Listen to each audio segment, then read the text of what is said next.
કેમ છો? Welcome to my new vlog. અને આજે અમે આવી ગયા છે બેબી શાવર શોમાં. તો આજ એનું શૂટ છે. મારા સાથે છે જવાનભાઈ અને રણજીતભાઈ. તો ચલો આજે એક્સપ્લોર કરીએ તમને. તો જવાનભાઈ કેમેરો ક્લીન કરે છે અને રણજીતભાઈ ત્યાં આઉટડોરનું લોકેશન લે છે. શું કરે માં ભાઈ? रंजीत भाई कैमरा में लाइट. गुड मॉर्निंग भाई, कैसे हो?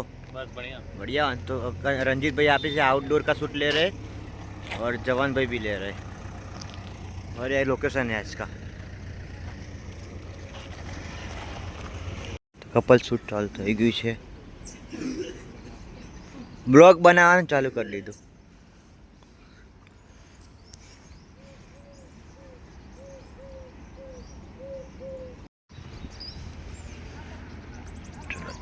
चलो चलो चलो चलो चलो.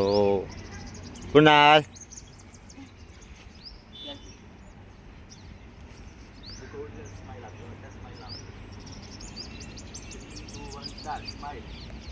એટલે કે કોઈ નાનું બાળક જન્મીને માથામાં જે પોલાણવાળો ભાગ છે તે સીમંત બિંદુ છે અને ઉન્નયન એટલે કે ઉપરની તરફ ખેંચવું સીમંત ઉન્નયન. આ સંસ્કારનું વર્ણન જે 16 સંસ્કારો છે એમાંનો ત્રીજો સંસ્કાર છે. પહેલો સંસ્કાર છે ગર્ભાધાન સંસ્કાર, કે જ્યારે કોઈ દંપતીના લગ્ન થાય અને બ્રહ્મચર્ય આશ્રમમાંથી ગૃહસ્થાશ્રમમાં તેનો પવિત્ર પ્રવેશ થાય અને ત્યારબાદ તેઓને જ્યારે સૌપ્રથમ, પરંતુ આ પ્રસંગ કોઈ વ્યવહાર સાચવવાનો છે જ નહીં માધ્યમ નથી. આ પ્રસંગ કોઈ જમણવારની રીતભાત. આ પ્રસંગ શુદ્ધ રૂપે અજન્મા જીવનને અંતરના ઊંડાણથી આશીર્વાદ આપવાનો છે કે જે જીવ આ પરિવાર અને સમાજમાં ઉછેરાઈ ગયો હોય એવા સમયે આપણા સૌના મનમાં ઉઠતા ભાવોને પણ બાળક અનુભવ કરી શકે છે અને એવા સમયે અંતરના ઊંડાણથી જો આશીર્વાદ નારદ મુનિ અમુક કારણોસર પોતાના આશ્રમમાં લઈ જાય છે. વેદોની રુચા અને શાસ્ત્રોનું શ્રવણ સંભળાવે છે. પરિણામે બાળકના જીન્સ બદલાઈ જાય છે, જીવન બદલાઈ જાય છે કે જેની રક્ષા માટે સ્વયંભૂ પરમેશ્વરને નૃસિંહ અવતાર ધારણ કરવું પડે. આનાથી વિશેષ કોઈ બીજું ગર્ભ સંસ્કારનું ઉદાહરણ હોય જ ના શકે. વિજ્ઞાન કહે છે કે જ્યારે બાળક માતાના ગર્ભમાં હોય છે ત્યારે 3 મહિના પછી બાળક બહારના અવાજોને સાંભળતું થઈ જાય. જે કિસ્સો આપણા દ્વાપર યુગમાં અભિમન્યુનો છે કે જ્યારે વીર અભિમન્યુ માતા આપણે ગણપતિ બાપાને નોંધરૂ આપીને કરીએ. આશીર્વાદ આપવામાં આવે છે.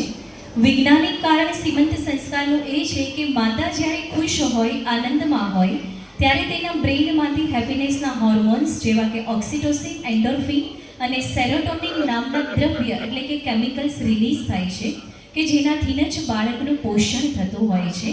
ગર્ભાવસ્થા દરમિયાન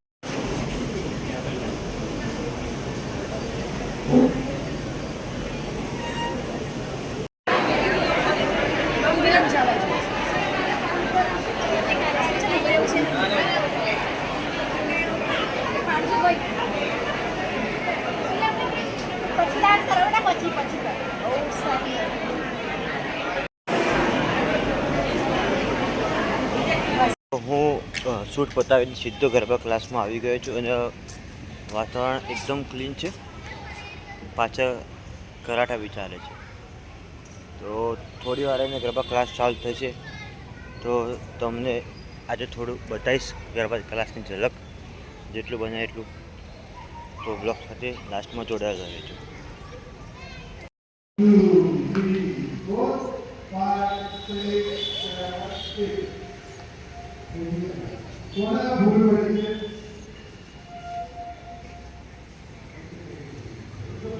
રજા પડી છે? બધા આવી જશે. 6, 7, 1, 2, 3, 4.